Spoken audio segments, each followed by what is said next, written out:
Okay, well, let's get back to the Dynamite show, because those are the matches I had questions about. Right.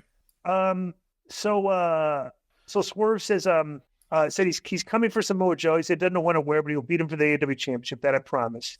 Joe comes out and said Swerve is talking funny for a man that he beat down the other day. And Joe said Swerve is making promises to people that he'll never keep. Oh, by the way, I'm going to tell you that there's a tremendous continuity problem in this first segment that we'll get to, and I'm sure you probably know exactly what it is. All right, AEW Joe comes out, and Joe said Swerve is talking funny for a man that he beat down the other day, and said Swerve is making promises to people he'll never keep. Said it was time for reality check. Said they were in Swerve's house, but that house exists in Joe's world. That was a pretty good line. And Joe said that instead of the people listening to Swerve talk about how he's almost a champion, he wanted to let the fans gaze at a real world champion. Swerve said Joe was talking spicy for a man he still hasn't been able to beat, and Swerve said they could fight later in the night. That said he didn't want to wait that long. Swerve called for a match against Joe on the spot. He pointed out, says, you got your gear on. Then the Undisputed Kingdom comes out, and it's funny, too, because, like, Wardlow did standalone promos the previous couple weeks, but now he's out there with these guys. Cole spoke from a wheelchair. Am I the only one, or does he look out of place with those guys? 100% out of place. All right. And claimed that Taven and Ben are the greatest Ring of Honor champions of all time. And Cole said the only reason Joe is world champ now is that Undisputed Kingdom let it happen. That no one will give it Swerve 6 months from now. And Cole said there was no way in hell that Swerve would win the title. Cole said Wardlow would challenge for the championship, win it very soon, and said Wardlow would bring the belt home to its rightful place. And Swerve laughed, and then how many times Cole failed, it was still given repeat opportunities. Swerve mocked Cole for being a manager. He claimed he had Britt Baker's phone number in his back pocket. Then Cole challenged Swerve and Joe to face Taven and Bennett next week. And Swerve asked why they should wait until next week. And Cole said Swerve doesn't make the rules. Undisputed Kingdom does. Then Cole said the match would happen next week. And Schiavone said he was just informed by Tony Khan the match would take place immediately. Okay, which is like they played this up like this was on the this match came out about generically due to the conversations, but everybody was already out there in their gear, which is why I think this should have happened later in the show. I don't know why they had to do this, because that's a pretty decent match. You know, the Ring of Honor Tag Team Champions against Joe and well, you could be in your gear early because you're taking photos backstage. There's some guys that like to change early. You know, there's some guys that like to change like right before the match. So yeah, that didn't bother me. Joe, it did bother me because Joe has come out in a suit and tie every week with his belt. And like well, how do you know he wasn't taking pictures of Make-A-Wish people, or he wasn't? You don't. I believe you're actually trying to defend this lack of logic. I don't have. That's a lame. Well, I will. I don't have to think like you think, Disco. That's what I'm thinking, and you're thinking another thing. What's wrong with that? Do we have to be attached at the brain? I didn't think that. The problem with their show is when they try to tell stories, they're very poor with detail. And it's like I will agree with that. That's what I want. I'm trying to bring that up here specifically. Yeah. Okay. Yeah. This did not bother me. Okay. This take a while to get to. Plus two. Why are Joe and Swerve still tagging? I don't know. Right. That's one of the questions I had. Right. They accepted this very like, hey, let's tag. We're coming up. So, okay. So, do you have something important to say, Joe? No. I'll just wait. I have the numbers. That's all. Okay. Go ahead. Let's hear the numbers. So the show, there's some interesting stuff in here, but the show did 779,000. That is not good. Now, last year, this show, this week, whatever, did 866, so they're down 10% from a year ago. But to check this out, okay, so they were in Duluth, Georgia, right? Oh, what a remember we used to do Saturday night taping there? It was just like this was lame. Like out of your rural redneck Georgia, you take a fleet off the highway. Stockton, California, Georgia. It's just to let everybody know, Duluth is in between Marietta and Chattanooga, Tennessee, and it's about halfway in between, and it's literally in the middle of. And the most exciting thing that ever happens there is like when Baskin Robbins gets a new flavor. Like there's nothing going on. Like we would go like what? Who is going to come to this show? There's like nobody lives here. You know, it's like it's like a really weird place of a taping, right? Well, go ahead. So they sold 3,382 tickets. Now, the first time they were there, same building, they sold 6,090. Following show, 5,096, and then a show in August of 2023, the show sold 53. It's down 37% from the last time there is what I'm saying. Very good information. What we know, John, what we keep seeing is that every time they go somewhere, the first time they usually do good, but the novelty's worn off, the bloom is worn off, and that's their own problem. I will say this. in general, there were a couple things I liked about the show, which was a better pacing. They had some video packages. Gee, I guess they must be listening to the old heads that don't know what they're talking about. Okay. They had some video packages and they had more promos. And it was very weird because the beginning felt to me like a WWE beginning, like a long promo, Right. Yeah. Different format from their usual format. Right. So I'll give them kudos for that. I give them kudos for that. Yeah, me too. Set, which looked good. But here's the thing, and I'm being very nitpicky because I'm a promo guy. I think that after you do as good as Swerve did in a big pay-per-view, your next promo needs to be fire. This was good. It wasn't fire. I mean, you needed the people kept going, every time the Nana was saying, whose house? Swerve's house. Like, his promo there needed to be really fire, I thought. I thought it was odd that Adam Cole, and I don't like when this happens, when wrestlers make matches, where Adam Cole just said, hey, what about you and Swerve together against us? And why would Joe agree to that? Why would Swerve agree to that? Right. Yeah. But I will say this was a great Swerve, boom, when at the end, Joe choked him out. I thought that was great. I thought I agree. Yeah. But I thought that was great for Joe. I think it made Swerve look stupid. Right. Like, dude, why were you teaming with this guy? That's what you get. Right. That's what you get. Exactly. Right. That's what I'm saying. This did not continue. Like to me, this was a little bump in the road for Swerve's upward trajectory. Yeah. They're trying to treat him like a star, but this content that they gave him on this show was not that great. Okay. Hopefully, what I'm thinking is that he gets his comeuppance. Tremendous white word, okay? Right. He gets his comeuppance later on with Joe, because if not, you just buried the guy. Right. Because here's the point. This is why I'm being very nitpicky about that segment. Dude, the one thing that this company is having trouble with is building stars. Right. You're in the process of making a star out of Swerve. Right. You can't make they love him, bro. Like, you should right, not I was saying. So, right. There's some of these things you did here with him that were not true to a character that you're trying to get behind as a top babyface. He should have come out on top on this segment. Joe's already over. He's the champion. Yeah, right. You don't need to be choking him out and look like a. Right. He would already look like a. Both of them did for tagging with each other. Right. And letting Adam Cole do it. The worst. Tony here was the worst part. This is on. Yeah. Here was another dumb part. Right. The announcers were oblivious to the fact that they had already teamed in the 6-man like the week before, because the announcers were saying, well, I wonder how they're going to get along. And I'm like, dude, they just got along last week. I was like, you don't remember them? They just tagged in the 6-man last week. It's like, I don't know. I just like I said, I don't know. I'm just being nitpicky, but I want Swerve to be the top baby face there. And he's on that trajectory, and he doesn't, because the one thing they've done with characters, we've seen it before. You're taking a guy and put the rocket on him. A month later, he's right back where he started from. You know what I'm saying? I don't want that to happen to Swerve, because I think you're about to see another burial. Continue. Yeah. All right, so now go, because so next, I don't know what. Brian Cage gets hooked. Wait a minute. Why? Okay.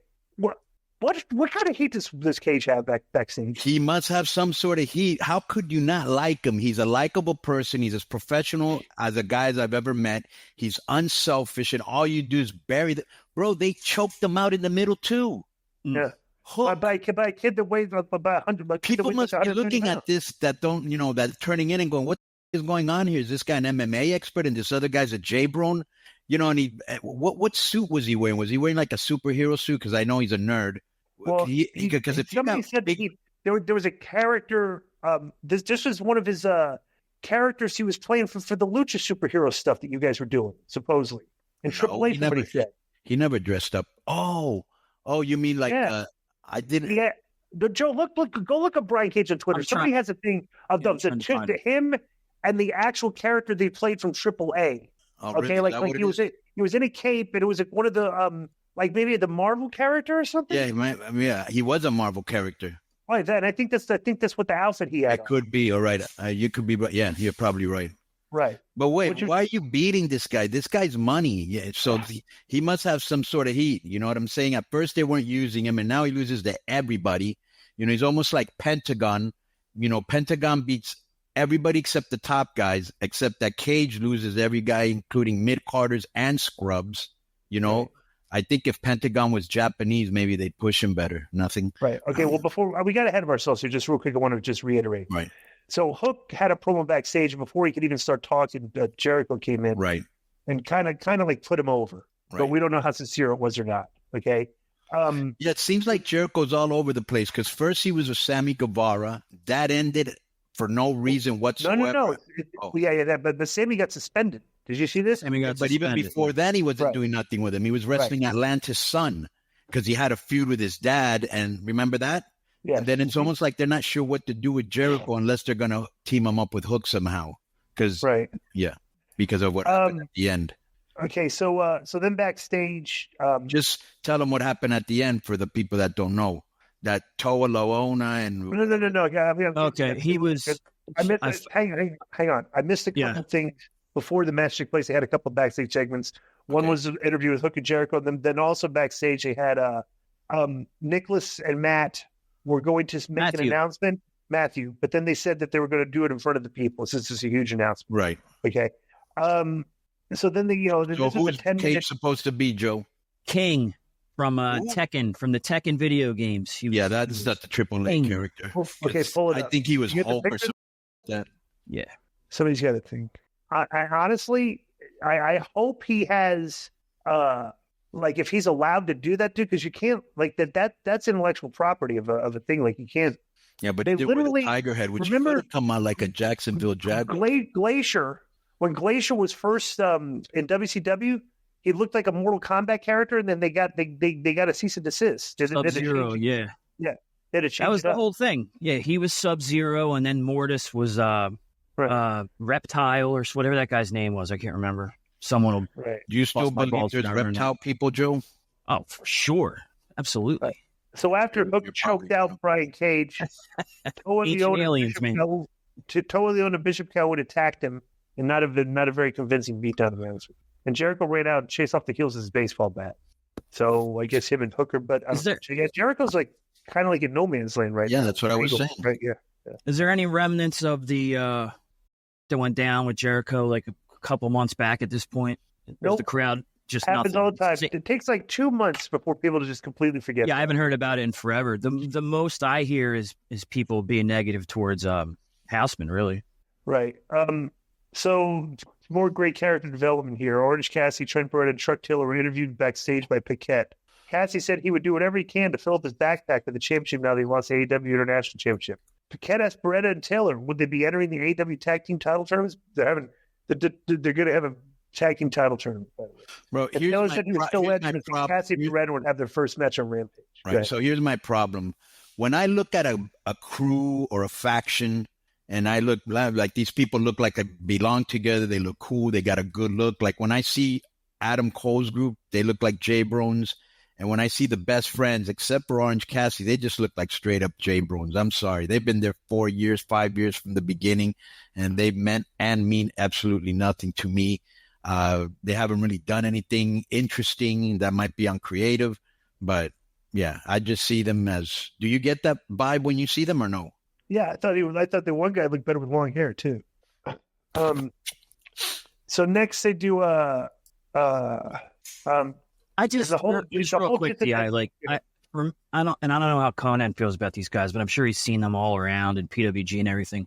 I've never gotten into Chuck Taylor or Barretta really, and it seems like Tony must have been a big fan of theirs because they've been since the beginning and they're always around. But then I look at a guy like Frankie that's not there, and I'm like, well, what didn't he see in Kazarian? That he sees in the Best Friends guys.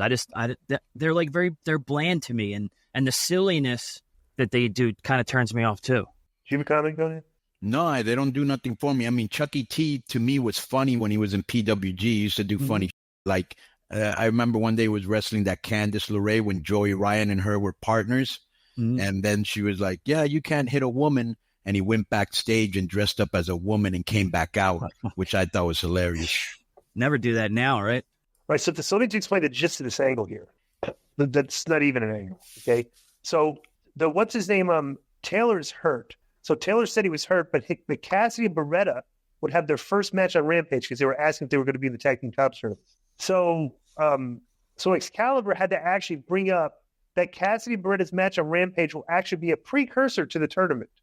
Like it's going to be like a dress rehearsal for the season. How uninteresting is that, dude? I'm just telling you, like this, they think that those are angles. That's not. You're literally booking matches. You have them all written down on a piece of paper. You're trying to figure out reasons you can say in promos that will make the match interesting, and this is what you come up with.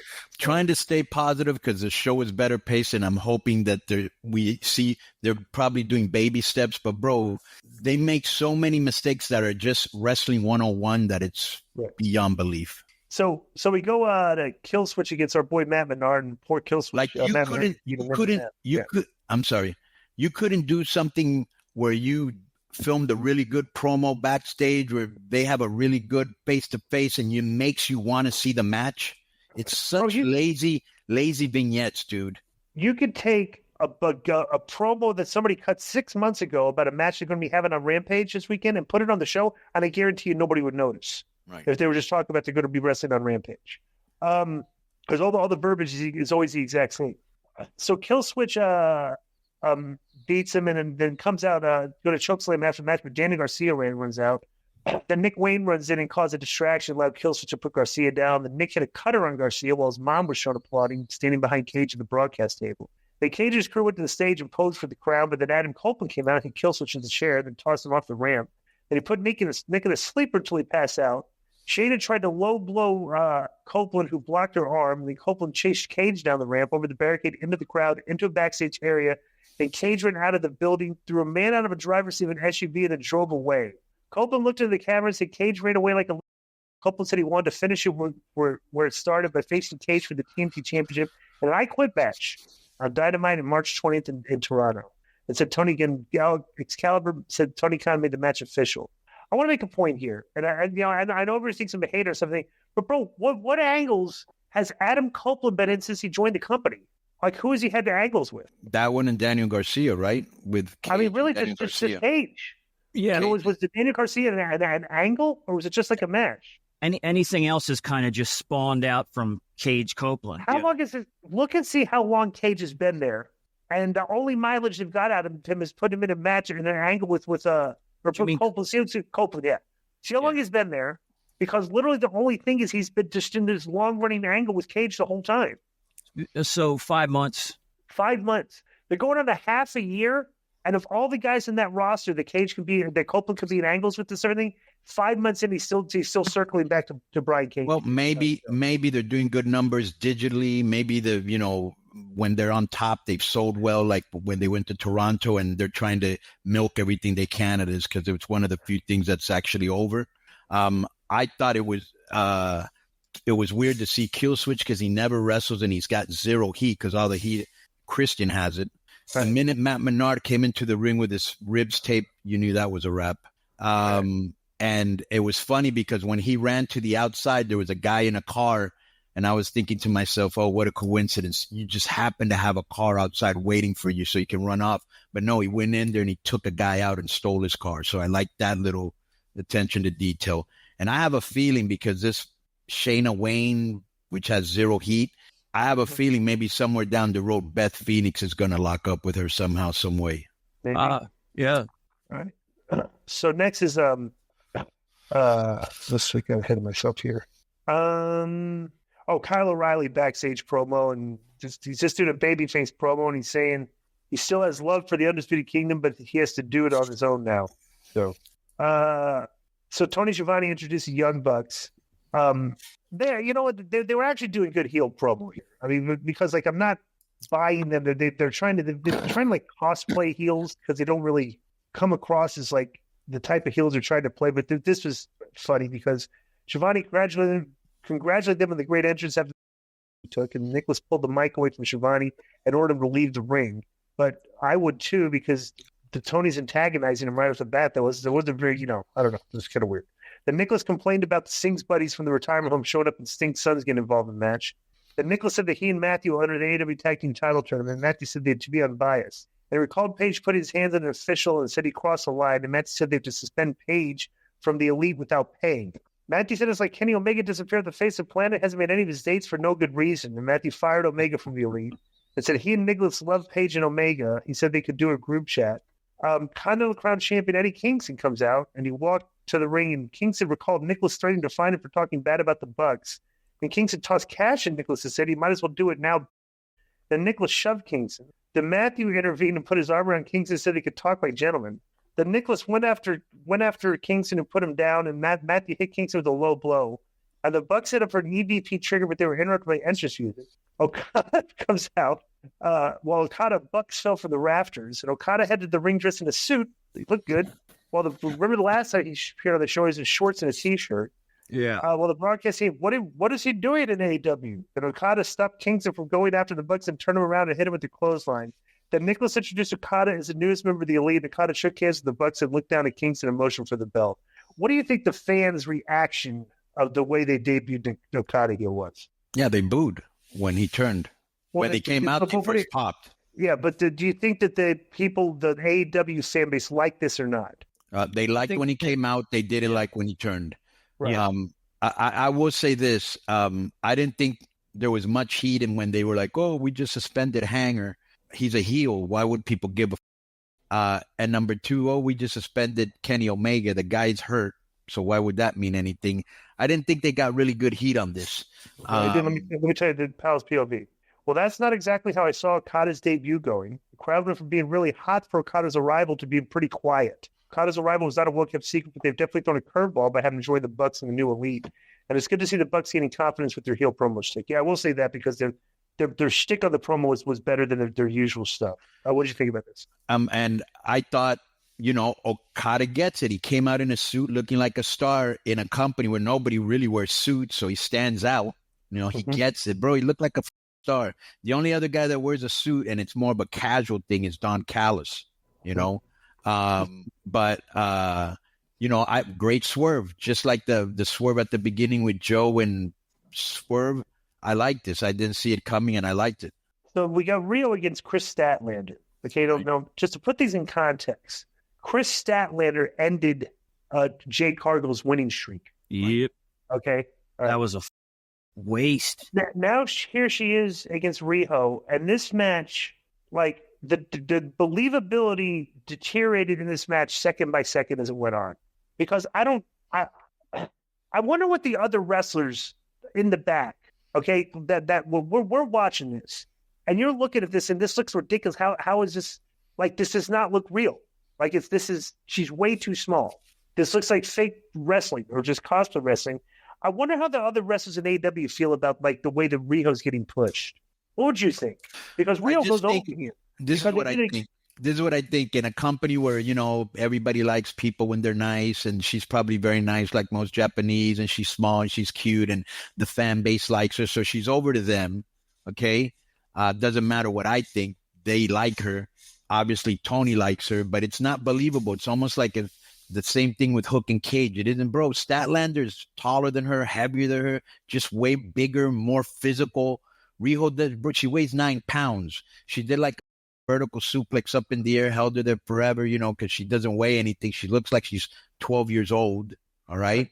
She looks like she wears like little girl bloomers underneath. Like she just looks like a little girl. It looks like a little Japanese girl at the rest. Yeah, and it's hard to suspend disbelief when her in physical. Bro, Rio's a very physical. Statlander is very physical.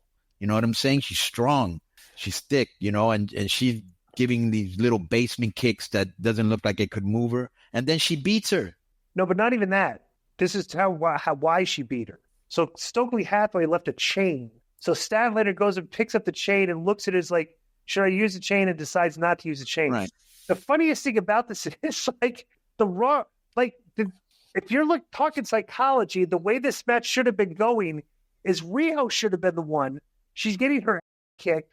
Oh, okay, should I use this chain? And then decides to make face it down, that she gets beat. But the fact that Statlander even they had to go that way for her to lose this, I don't know. It's just, Hook beating Brian Cage and Rio beating Statlander on the show. Joe, find the quarter hours. Yeah, they're not. I want to see what the fans did after those finishes, like the segments after this one and the segment after Hook and Brian Cage. Because I would suggest that maybe people turned it off. They just dropped. So okay, Hook versus Brian Cage 792, and then it dropped to 779, and then Rio and Statlander. Yeah. Look at that. 865. They lost 100. The Rio Statlander match from the time it started to the time it that quarter lost 140,000 viewers. Yeah. Not only that, this is the first time the run-over wasn't the highest rated segment. Right. As a matter of fact, it was the second lowest segment. Wow. Yeah, and Ospreay being in the lowest segment, it's kind of surprising to me. Why? Well, let me ask you why. Why is it surprising? Because there's such hype behind him and his name and everything. Who did he wrestle? Oh, Kyle Fletcher. Okay. Right. Is that a main event match? Maybe for their fan base, but that's what we've been saying. You got to get away from your fan base. They're already there. How many times do we have to say it? Bro, that thing dropped to 654,000 fans between 950. Nobody cared about this. And the fact that we'll get to it. Because I'll say there's a reason why people are probably turning the channel on that, right? Because I figured people were turning the channel with the Riho Chris Statlander thing because I was at work and I had it on. So I'm watching it. After about 3 or 4 minutes, I had to get up and do something, but I'm watching over the corner of my eye, I'm watching. Bro, I started doing something. I came back and like 3 minutes later, I said, I can't believe they're still wrestling, and they went for 3 more minutes. I was like, how about? I don't know. Well, this is what I mean because you look here at the quarter hours and 8:45 to 9 had 779,000, but then it jumped 11% to 865 for the Bucks, Eddie and Okada. Right. There's always a people from when shows end. Okay, at the top of that hour, you're going to get a bump because people are leaving another show, turning into stuff. So that's why there's always a peak up there, right? I'm just saying, if you see curiosity views reflected in the numbers for Okada, I would have expected to see the same for Ospreay because I think he has the same kind of. His name's kind of on the same level as Okada. It's like, let me check this guy out. But to who, Joe? Wrestling. They're not like. It's not like the name has value. When the company started, there were 1.4 million fans that tuned in the first show. A lot of those are WWF fans. Okay, and over the course of time, they've lost about 600,000 people from things. The WWF fans are watching WWF. Bro, the WWF fans don't care about Will Ospreay and Okada at all. Like they don't give a about that stuff, and they're not. You can see there was zero interest drawn from people outside of their hardcore base, and to the point that some of their hardcore base even turned the match off. Even less. Yeah, but Joe, I would say that the guys that got that rating were the Young Bucks. First of all, nobody knew Okada was going to come out. Number two, everybody knows the Young Bucks are big stars in that show, and they've been on there for 5 years. So I don't even think Okada had anything to do with this. Right. So after the Statlander match, Hathaway and Statlander had words. It's a terrible angle, by the way, to do it now. It is. It's way too long. Right. It's stupid. Yeah. And something's about to happen with Willow, and we'll get to that when we get. Yeah. So highlights of the Toni Storm getting beat. Then she's interviewed backstage. She won. Wait, Toni Storm? Yeah, she beat Deonna Purrazzo. I thought she got that. I thought Deonna Purrazzo tapped her out. No. That's why didn't I see Deonna Purrazzo kind of on Twitter saying that she tapped her out? Maybe I didn't see the match. Did you see the match, Konnan? What did she have her tap when the ref? She tapped and the ref didn't see. Yeah, okay. All right. Okay, so that's all right. Okay. So I didn't know the finish. I thought that was the finish based on Twitter. So Storm announced that she present the first ever Tony Award on AEW Collision. Said she presented May with a T-shirt and she would get a cut. The Paquette interviewed Stokely Hathaway and Willow Nightingale, and Hathaway said he wished that Chris Statlander would accept help from the ones who love her the most. Paquette informed Willow that she will face Rio next week, and Willow said Hathaway could be at ringside, but they had to do things her way. Big excited for bro. I mean, Willow should have buried Rio in this promo. I mean, somebody's got to call that out like it is. Like, how is that little girl going to beat me? Right. So, tell us. Like, I think I can. I think I can beat her. I know. Like, dude, you outweigh the girl by 140 pounds. You should be able to beat her. Right. And the thing is, why is it one of the weirdest things? There's no chemistry between Stokely and Rio and Statlander. Just trying to force this group together. They're trying to make them likable. And it's not really working yet. Maybe it will. But why is Willow not calling out Stokely and going, why do you keep bringing that chain? You know she's not going to use it. You better not do it in my match. Why is that chain? Why is he still bringing the chain when nobody's using it? That's like so corny, right? Very corny. Yeah. So next is Tony Schiavone's in the ring. Got another in-ring. Darby Allin. He had a baseball bat and AEW Tag Team title belt. Excalibur, so we need to get used to Allin coming up by himself without Sting at his side. Then Shivani brought up Allin's match against Jay White for big business and asked him what's next for Allin without Sting. Allin said he was so this is what I like about Darby's, and this is why his character sticks out. He does a lot of crazy, wacky on the show. Okay, a lot of death-defying stuff. And he actually brings up his mindset of why he does these things. And like a lot, he goes, and it's good. It's like you kind of invested in Darby's character because he gets mileage in his promos, as opposed to the other guys who just talk about their match and who they're going to beat and stuff. So Allin said he was homeless at one time up the road in Atlanta, and then he just headlined Sting's retirement match, and said he would stop at nothing to make sure Sting's career ended with the respect it deserved. He felt like he did just that. He said he was lacerated and tired. So they had a match with Jay White next week, and they would leave on March 27th to climb Mount Everest. And Allin said there was no guarantee he would come back alive. Allin thanked the fans in AEW for giving him this dream. Said if next week is his last ever match, he'll do what he always does by going out fighting for his life. And Allin said people have asked him why he doesn't find a new partner and keep defending titles, and said he can't replace Sting. So the next team that wins this, congratulations, Allin said before putting down the belt. Then the Bang Bang Scissor Gang showed up, who I thought were kind of trending towards becoming baby faces. Stopped Allin from exiting the ring, and the Jay White, Austin Gunn, and Colton came out ahead of the ring. The White congratulated Allin on an amazing night at Revolution, and White said Allin showed the world he would sacrifice himself to make sure that Sting could retire champion. White said he found it stupid when Allin dove off the ladder and crashed through glass, which left Sting to fight the Young Bucks by himself, and White said fortunately Sting prevailed. White said Allin was by Sting's side to enjoy the moment, and White said he didn't see it and he doesn't really care, and White said Sting is gone, and now Allin is all alone. White said Allin's a lost puppy with no one to clean up after him or hold his leash, and White said Allin doesn't have to jump off the ladder, he doesn't have to get in the ring with him. White said no one would think less of Allin after what he's been through, and White told Allin that there's worse things that could happen if they have a match that scratches Allin suffered at Revolution. And White said Allin could hang with the Bang Bang Scissor Gang, said they could even call him Darby's Scissor Hands. Allin said White won championships all around the world, and then he came to AEW to play with cardboard cutouts. Allin told White if he's as good as he says he is, did you come out for the match alone? Allin spoke into White's ear, then put the bat up to his neck, and Allin told White he was seeing him at big business. This was actually a pretty good verbal exchange because everybody's verbiage wasn't wasted here. What did you think of this? Well, to me, Jack, what's this guy's name? The New Zealand guy? Jay White. What's his name? Jay White. He still doesn't come off as a star to me. Coming out with the guns does not help him, and I like the guns. That Edward Scissorhands or Darby, that was a lame line. Mm-hmm. Here's the big thing to me that they missed, Disco. Okay? Yep. Why aren't the commentators mentioning, because he said, I may not be back, and he might be right. Why are they not mentioning how hard and dangerous it is to climb Mount Everest? Okay? Because I had read once that since 2022, and you can look this up, Joe, like 300 people have died. One out of 5. It's like 1 out of 5. Right. So it seems like that, right? Yeah. There's like 200 people. There's like 200 frozen bodies that they've never been able to retrieve. Like there's so many things that can go wrong, like altitude sickness. There's so many things. It's very, very dangerous. Nobody said it. Nobody brought it up. And I thought that was a big miss. Well, that's a real did talk about. Well, Allin did reference that he may not. This might be his last match. Yeah, but people think right, that people don't know why. Right. They're like, talk about how you say had a graphic. Yeah, like a Mount Everest. Commentator should have said it. Done like maybe like a banner scored across the screen, like talk about the statistics of Mount Everest. The commentator should have just said it. Wow, do you know how dangerous that is? Mount Everest, 300 people have died since 2022. It's very dangerous. You can get altitude sickness. You can get oxygen this. You can do this. You can do this. That's very dangerous. Kudos to this guy for being a daredevil. Whatever, you know what I'm saying? They said nothing.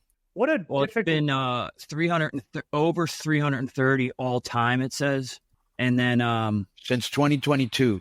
Since 2022, 12 died and 5 are still missing. Oh, that's it? So there's 300 in total. Okay, I read it wrong. Yeah, so not 300 in 2022. 300 total, okay. But this is another It looks thing like about 10, 12, 16 or so die a year, though.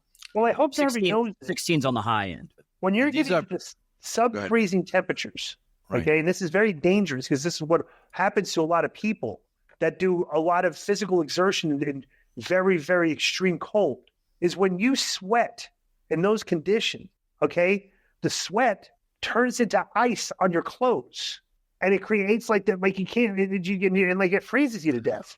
Like that's not to mention it's a dangerous mountain to climb. This ain't no, so let's see what happens. They should at least film some of it.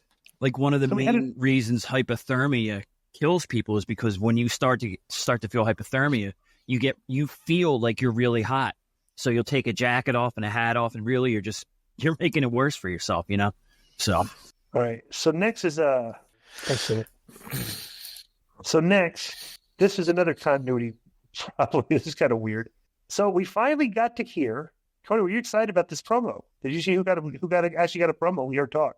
Remind me. Julia Hart was kind of promo of Sky Blue, who didn't say a word, was standing behind her. Hart said she would hold an open house on Rampage for anybody who needs reminding who she is. So she's in a little dark thing in a promo with Sky Blue. Right. They cut away and then they go back. Now Julia Hart is standing there with the House of Black. Right. Okay. Then they show these one right after another. So it's like it's like a weird I don't know. So they spoke about what they would do to Mark Briscoe, and King told Briscoe to let them know if they should dig one grave or three. Then at the end, Hart sang the lyrics to Ring of Fire, and they went back into darkness. So what did you think about this? It just reminded me of who is the guy that we had on that I told him he looked like the Bohemian Rhapsody? Sandman, was it? Maybe? Yeah. No. Who was it? Remember that was all dark and you could just see him. Disco said to see if you can stick heads in there, which I'm sure you did. Yeah. Well, it was Josh Alexander. Josh Alexander reminded me of like a Bohemian Rhapsody type thing, all black and you just saw heads. I liked their promo. I didn't like Julia Hart's. Not a big fan. I think she's still green. I don't think she does really good star promos. I don't think she's a great wrestler. Befuddles me why she has that title. So next we go, and I don't know why this match was happening. I don't know what happened on the pay-per-view, but Will Ospreay's wrestling Fletcher. They're all in the same group. Wasn't Kyle Fletcher, weren't they part of Aussie Open? Yeah. Well, one guy's injured. So he's wrestling. So there's was this the guy that was injured? Or I'm not sure. One of them was injured. I don't know. Okay.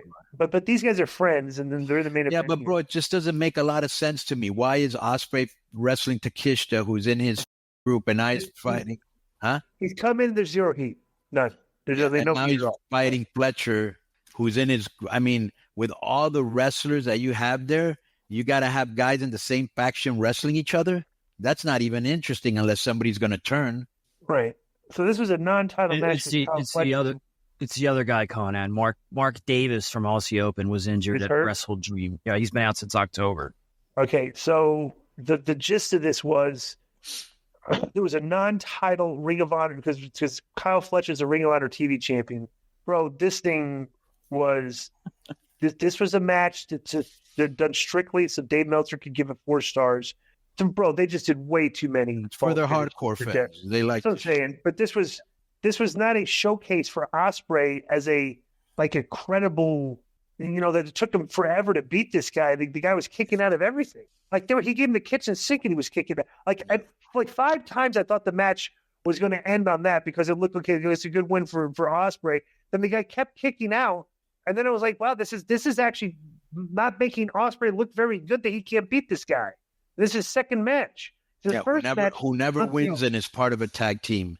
Right. And I'm like, but the guy is a Ring of Honor TV champion, though. Big. That. Right. Let me give you Pal's POV on this, okay?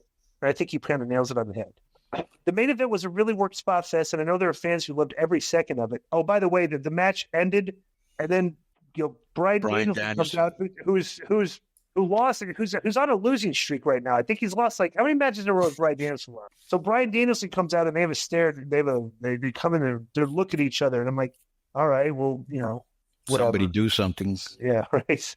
So Powell's POV is the main event was a really well worked spot fest. I know there are fans who loved every second of it. As much as I enjoyed the athleticism, I would have preferred more of a showcase for Ospreay's first Dynamite match as a full-time AEW wrestler. I just didn't need to see Fletcher kicked out of a Poison Rana or the Oscutter. It was one thing to have a banger at Revolution for the pay-per-view crowd, but I question the approach of doing a Dynamite this early in Ospreay's run with zero promo support. Would you agree with those sentiments from Jason Powell? I agree exactly with him. He's was spot on here. Like their fans are going to love the match, right? But you're trying If you're not a hardcore fan like him or us, you're like, what's going on here? Yeah, why this guy come on? How come we can't beat this guy? I thought this guy was really good. Right. Yeah. Yeah, no, Danielson, he's not on a losing streak. He's not? No, he beat Akiyama a couple weeks ago. And the 50-year-old Japanese guy. And the Combat Club beat Eddie and FTR a couple weeks ago and stuff. So, yeah. But bro, this match is strictly for the hardcore crowd that wants to see Danielson and Ospreay in a dream match. And if they think that all they could do is just go look at each other and stand there and that's going to, make me interested, it's not. I did like that this was a season premiere. Like you said, there were details on the show that I was a fan of. Like they filled people in on stories more. Right. They had packages. More promo time. More promo time. And it was, I don't like what they're doing with Ospreay so far. It's underwhelming. And I did not like the most over guy they have. The Swerve. Right. Even though this is not a big thing, Brian Cage losing to a guy half his size again is not good for Brian Cage. So this is what I'll say. The formatting of the show, not bad. No. Definite improvement. Right. The substance, not a fan. All right. So that's my assessment of the show. Do you have any more to comment? No, I agree with you. All right. That's been our AEW review. Enjoy the rest of the show. Boom. Okay. Well, I'll add this into it because since we're talking about Ospreay, Ospreay has had 31 5-star matches or above in his career. Okay, I know Disco really digs that, but here's what Dave said about Ospreay on Observer Radio. Dave Meltzer on Observer Radio says, Will Ospreay is so good, he might have to add a whole new category in the Wrestling Observer Awards because of him. And the quote is, he does everything better than anyone else. It's really come to the point now where it's almost like I think we have to add an award next year for best match of the year that doesn't include Will Ospreay because it's just like nobody's got a chance unless they're in the ring with this guy. Yeah, well, I disagree with that. Yeah, psychology of that is in question. Plus, we got to see the guy. I want to hear the guy talk. He can talk. Oh, he can talk. Believe me. I saw him in Impact. He's great.